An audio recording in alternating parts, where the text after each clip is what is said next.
जय श्री राम, हर हर महादेव। आप देख रहे हैं BHP न्यूज़ हिमालय की आवाज़। मैं हूं आपका मित्र प्रकाश केदारखंडी। आज बड़े हर्ष का दिन है कि आज पूज्य गुरुदेव जिन्होंने हमें शिक्षा का ज्ञान दिया है और अपना आशीर्वाद भी भर भर दिया है, तो सर्वप्रथम मैं गुरु जी को कोटि प्रणाम करता हूँ।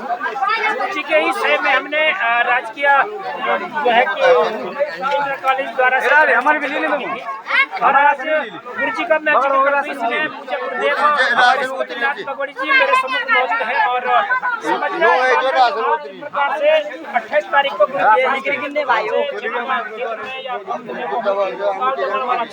प्रभावित रहा है। इसके तमाम आया है सूबेदार में आई है। देखा जाए तो क्षेत्र में बड़ा नुकसान हुआ है। प्रकाश का जिस प्रकार से नुकसान की दृष्टि से देखा जाए तो यहाँ नीचे बहुत ज्यादा उस पर हुआ है। उस पर क्या आप अपना अमृत वचन देंगे? वाकई में प्रकृति अपना रुपया बदल रही है, बहाल कर सक रहे हैं, नुकसान का नुकसान हो जाए। धन्यवाद ओ प्रकाश केदारखंडी। और जब भी मैं सुनता रहता हूँ क्षेत्र की सारी समस्याओं को, छोटी बड़ी समस्याओं को, चाहे नारी शक्ति हो, जैविक आपदा हो, चाहे प्राकृतिक कोई प्रकोप हो, उस संबंध में जो है छोटी से बड़ी बात जो है सरकार तक पहुँचाने का कार्य करते हैं। मैं इन्हें धन्यवाद देता हूँ। और यही इन लड़कों के जीवन में यही जागृति है और यही लोग जागृति ला रहे हैं। तो मुझे बहुत अच्छा लगा। मुझे भी यहाँ पर आने का सौभाग्य प्राप्त हुआ, क्योंकि खेना घाट में ये तो अदृश्य चीज दी हुई, जहाँ पर कुछ होना नहीं था। हो सकता है कि ये केदार भूमि है, ये जैविक भूमि है, हमारे द्वारा कुछ छोटी छोटी गलतियाँ हुई, प्राकृतिक हमारे द्वारा प्रकृति का भी कुछ ऐसा ही समन्वय प्रकृति के साथ हुई हो, तो उसको हम अपनी भूल मानते हैं, मानव को भूल मानते हैं। तो जहाँ पर केदार के जितने भी गाँव हैं, स्वयं से भी सफाई आकर के जहाँ पर इन्हीं लोगों के माध्यम से मैं देख रहा हूँ।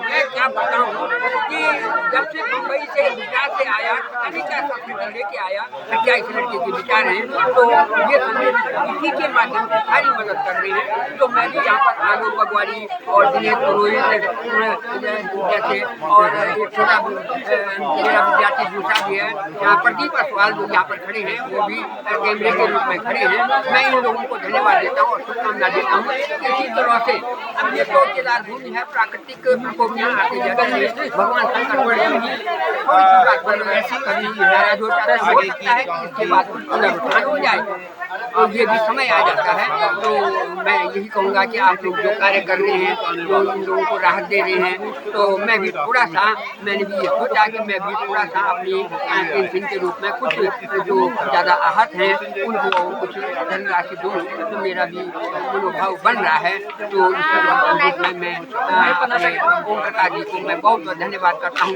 पता नहीं ओम प्रकाश जी मुझे कितना चाहते हैं, और ये तो प्रकृति ईश्वर भोले बाबा ही जानते हैं। मैं भी भोले का भक्त हूँ, वो भी भोले का भक्त है। तो किशोरी जी के ऐसे पुत्र निकले, उनके पिताजी किशोरी क्या बताएं, और दूसरा कि रिटायर हुए उदय प्रकाश तो अपने हो गया है। तो परिवार से भी हमारे मेरा घनिष्ठ संबंध है, बाबू परिवार से भी घनिष्ठ संबंध है। तो मैं इनको धन्यवाद देता हूँ, ये आगे बात बढ़ा रहे हैं और इसी रूप में ये कार्य करते रहे, क्योंकि ये आपदा जो है ये एक जगह की नहीं है, ये कहीं भी कुछ भी हो सकता है। तो धन्यवाद।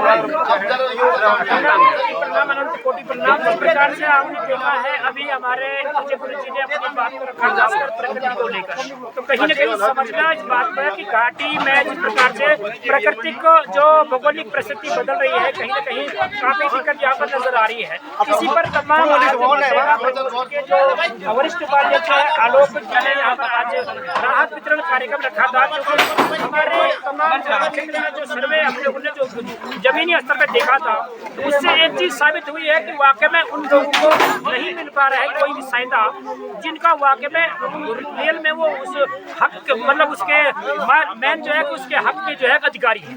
तो उन लोगों को मिल रहा है कि जहाँ पर कहीं न कहीं वहाँ नहीं पहुँच पा रही थी वो व्यवस्था। इसलिए आज जो है कि तमाम लोगों से बातचीत करने के बाद आज अपने जो मनरेगा प्रकोष्ठ के वरिष्ठ उपाध्यक्ष आलोक बगोड़ी जी ने आज जो है कि ये मन ठाना और वाकई में एक सौभाग्यशाली दिन है कि तमाम लोगों को, उन जरूरतमंद लोगों तक वो राहत पहुंचाई गई।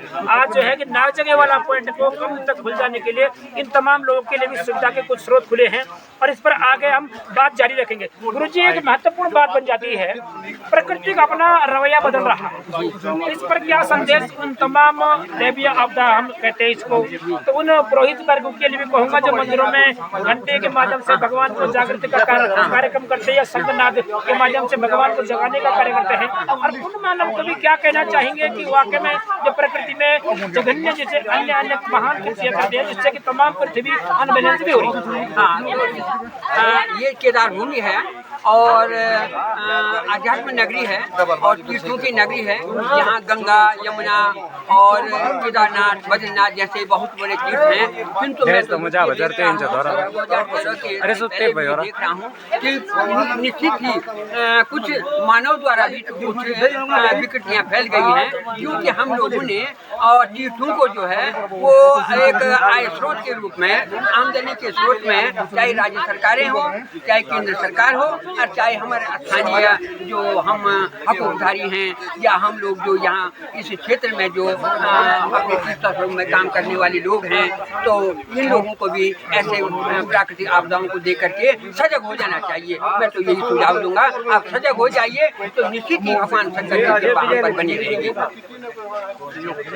जी का मतलब वचन सबने सुना है, तो कहीं न कहीं ये ज़्यादा महत्वपूर्ण बन जाता है कि कहीं न कहीं जो प्रकृति का अपना अनबैलेंस बना रही है, हमने तीर्थ को पर्यटन बना दिया है। इस पर भी जरूर इस पर भी बात होगी गुरुजी से। वाकई में आज तीर्थों में जो श्रद्धालु के रूप में गुरुजी आ रहे हैं, उनका जो जिस प्रकार से वाकई में उनकी जो गरिमा मर्यादा होनी चाहिए, जो आज से पहले की यात्रा हम देखा करते थे, टूट के भरा होता था, मगर आज वैसा दिख नहीं रहा। हाँ, तो देखिए कि ये जो है अब तीर्थ स्थल के बजाय हमारी सरकार ने भी इसको आमदनी का स्रोत बना करके और इसको पर्यटन स्थल के रूप में, क्योंकि जब उत्तराखंड राज्य बना, झारखंड राज्य बना, तो उस समय हम लोग लेख में पढ़ते थे कि वह उत्तराखंड के लोग क्या खाएंगे, मगर हमारी तत्कालीन जो सरकारें थी उस समय हमारे जो बड़े बड़े विद्वान थे, उन्होंने कहा कि हमारे पास तीर्थ स्थल हैं और इन्हीं को हम संवारेंगे, इन्हीं को अच्छे ढंग से बनाएंगे और यही हम इसी से आमदनी का स्रोत हमारा हो जाएगा।